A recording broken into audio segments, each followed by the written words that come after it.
राधे राधे। आइएगा, देखो बड़ पूजा अमावस की कहानी सुनते हैं। और ये है बृहस्पतिवारी 6 तारीख की। आइएगा कहानी सुनते हैं। एक मध्य प्रदेश में एक विश्वपति नाम का राजा था। उसके एक कन्या ने जन्म लिया। उस कन्या का नाम था सावित्री। सावित्री ने बड़ी होने के बाद में सत्यवान का नाम, सत्यवान की कीर्ति सुन रखी थी। उसने मन में सत्यवान को पति मान लिया था। राजा ने भी हाँ कर दी थी। तब नारद जी को यह मालूम पड़ा तो नारद जी विश्वपति राजा के पास आया। आकर के ने बोले कि राजन, सत्यवान गुण संपन्न वे धर्मात्मा अवश्य है, परंतु वे अल्पायु है। उसकी आयु 1 वर्ष की है। 1 वर्ष बाद में उसकी मृत्यु हो जाएगी। विश्वपति राजा नारद जी की बात सुनकर के नी वे उदास हो गया और सोच विचार करके उसने सावित्री से सारी बात कह सुनाई। पर सावित्री ने नहीं मानी, विवाह करना ही पड़ा। सावित्री ने सत्यवान की मृत्यु का समय मालूम कर ही लिया। सावित्री के सास ससुर नेत्रहीन थे, वे अंधे थे। सावित्री ससुराल में आकर के नी सास ससुर की सेवा शुरू करने लग गई। सत्यवान की मृत्यु नजदीक आने लगी। उससे 3 दिन पहले ही वो उपवास करने लगी।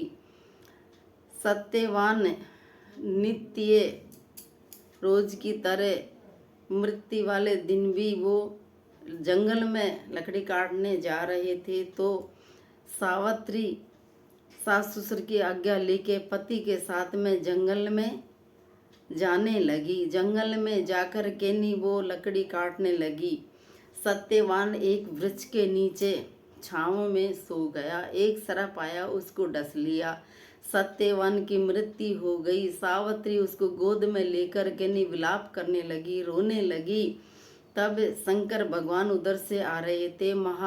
पार्वती जी वहाँ से आ रही थी, उधर से आ रहे थे।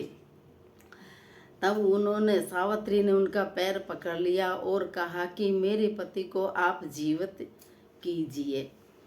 तब उन्होंने कहा कि आज बड़ अमावस्या है, आप बड़ की पूजा करो, आपके पति अवश्य जीवित होंगे और आप बड़ के पत्तों का गहना पहरें। सावित्री ने बड़ की पूजा करी।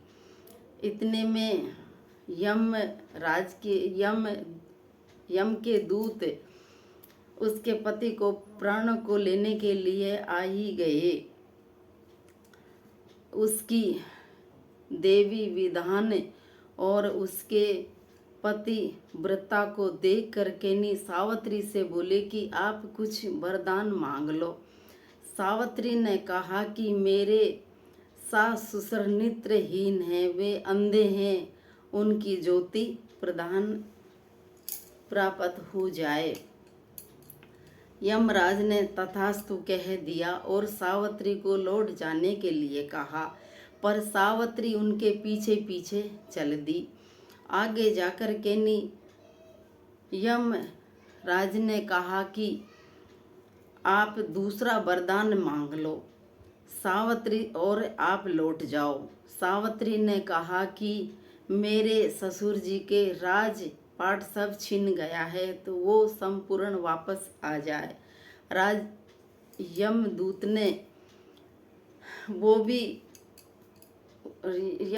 ने तथास्तु कह दिया और कहा कि सावित्री अब वापस आप लौट जाओ।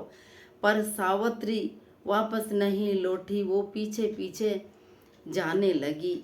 तब यमराज फिर बोला कि सावित्री आप तीसरा वरदान मांग लो और आप वापस चली जाओ। तब सावित्री ने कहा कि मैं 7 पुत्रों की माँ बनूं। यमराज ने कह दिया कि तथास्तु। कहकर के ने सावित्री को बोला कि आप वापस चली जाओ। पर सावित्री वापस नहीं गई, वो उसके पीछे पीछे चल दी। फिर यमराज बोला, अब आपको क्या चाहिए? सावित्री बोली, आपने मुझे 7 पुत्रों का वरदान तो दे दिया, पर आप मेरे पति को प्राणों को लेके जा रहे हो। मैं वापस कैसे चली जाऊं? जहाँ पति है, जहाँ पत्नी है। तब उसको अपनी भूल की याद ज्ञात हुआ कि उसको भूल की याद हुआ कि देना पड़ा।